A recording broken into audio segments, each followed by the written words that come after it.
న్యాయ చరిత్రలో అత్యంత కీలకమైన తీర్పు మంగళవారం రాబోతోంది. తెలుగుదేశం అధినేత చంద్రబాబు నాయుడు స్కిల్ కేసులో వేసిన క్వాష్ పిటిషన్పై అక్టోబర్ 17వ తేదీన సుప్రీంకోర్టు ధర్మాసనం తీర్పును రిజర్వ్ చేసింది. సరిగ్గా 3 నెలల తర్వాత మంగళవారం చంద్రబాబు క్వాష్ పిటిషన్ తీర్పు ఇవ్వనుంది. అవినీతి నిరోధక చట్టంలోని 17A సెక్షన్ ఉల్లంఘిస్తూ రాష్ట్ర ప్రభుత్వం తనపై కేసు నమోదు చేయటమే కాకుండా కింది కోర్టు తనకు రిమాండ్ విధిస్తూ ఇచ్చిన ఉత్తర్వులను సస్పెండ్ చేయాలని, ఎఫ్ఐఆర్ను క్వాష్ చేయాలని టీడీపీ అధినేత చంద్రబాబు నాయుడు సెప్టెంబర్ 23వ తేదీన సుప్రీంకోర్టులో పిటిషన్ దాఖలు చేశారు. జస్టిస్ అనిరుద్ బోస్, జస్టిస్ బెలా ఎం త్రివేది నేతృత్వంలోని ధర్మాసనం సుదీర్ఘంగా విచారణ చేసింది. చంద్రబాబు తరపున సీనియర్ న్యాయవాదులు హరీష్ సాల్వే, సిద్ధార్థ లుధ్రా వాదనలు వినిపించగా, ప్రభుత్వం తరపున సీనియర్ న్యాయవాది ముకుల్ రోహత్గి వాదనలు వినిపించారు. అంతకుముందు ఏపీ హైకోర్టులో చంద్రబాబు వేసిన క్వాష్ పిటిషన్ ను కొట్టివేసింది. దీన్ని సవాల్ చేస్తూ చంద్రబాబు సుప్రీంకోర్టును ఆశ్రయించారు.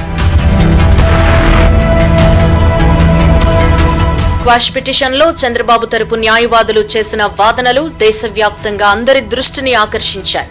స్కిల్ కేసులో చంద్రబాబు ముఖ్యమంత్రిగా ఉండి నిర్ణయం తీసుకున్నారు అని ఆయన తరపు న్యాయవాదులు స్పష్టం చేశారు. ముఖ్యమంత్రి అంటే ప్రజాసేవకుడు అని, అటువంటప్పుడు ఆయనకు అవినీతి నిరోధక చట్టంలోని 17A వర్తిస్తుంది అని వాదనలు వినిపించారు. పైగా స్కిల్ డెవలప్మెంట్ కేసులో చంద్రబాబు మంత్రివర్గంలో నిర్ణయం తీసుకోవడం కాకుండా శాసనసభలో బడ్జెట్ ను కూడా ఆమోదించారు అని గుర్తు చేశారు.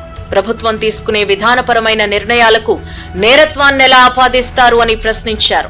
స్కిల్ కేసులో ప్రభుత్వం నుంచి నిధులు విడుదల చేయాలని ఆదేశాలిచ్చారు అని, డిజైన్ టెక్ అనే సంస్థ విడుదల చేసిన నిధులకు వెండార్ జీఎస్టీ చెల్లించకపోతే చంద్రబాబునెలా బాధ్యులను చేస్తారు అని ప్రశ్నించారు. పైగా గత ప్రభుత్వంపై రిజిమ్ రివెంజ్ తీర్చుకునేందుకు ప్రయత్నించింది అని కూడా హరీష్ సాల్వే వాదనలు వినిపించారు. ఇటువంటి ప్రయత్నాలను అడ్డుకునేందుకే కేంద్రం అవినీతి నిరోధక చట్టంలోని సెక్షన్ 17 కు సవరణలు తీసుకువచ్చిందని గుర్తు చేశారు. ప్రభుత్వంలో ఉండి తీసుకునే విధానపరమైన నిర్ణయాలపై కేసు నమోదు చేయాలని భావిస్తే అపాయింటింగ్ అథారిటీగా ఉన్న గవర్నర్ అనుమతి తీసుకోవాలి అని 17A సవరణలు తీసుకొచ్చారు అని ధర్మాసనానికి నివేదించారు. అయితే రాష్ట్ర ప్రభుత్వం కక్ష సాధింపు చర్యలకు దిగి గవర్నర్ అనుమతి తీసుకోలేదు అని పేర్కొన్నారు. చివరకు కేసు దర్యాప్తు చేయాలన్నా అనుమతి తీసుకోవాలని స్పష్టం చేశారు. వీటన్నింటినీ ప్రభుత్వం ఉల్లంఘించిందని ఆరోపించారు. అందువల్లే రిమాండ్ ఉత్తర్వులను సస్పెండ్ చేయాలని, ఎఫ్ఐఆర్ ను క్వాష్ చేయాలని కోరారు.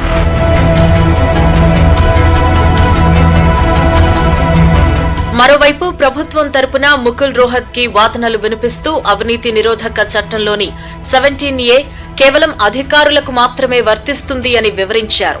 100 కోట్ల రూపాయల నిధులు దుర్వినియోగమైనప్పుడు నిబంధనలు ఎలా అడ్డు వస్తాయని ప్రశ్నించారు.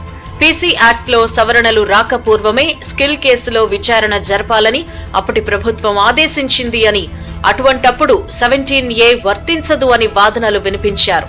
ఇరు వర్గాల వాదనలు విన్న ధర్మాసనం లిఖితపూర్వక వాదనలు సమర్పించాలి అని ఆదేశించింది. లిఖితపూర్వక వాదనలు సమర్పించిన అనంతరం గతేడాది అక్టోబర్ 17వ తేదీన ఈ కేసులో తీర్పును రిజర్వ్ చేస్తున్నట్టు ప్రకటించింది.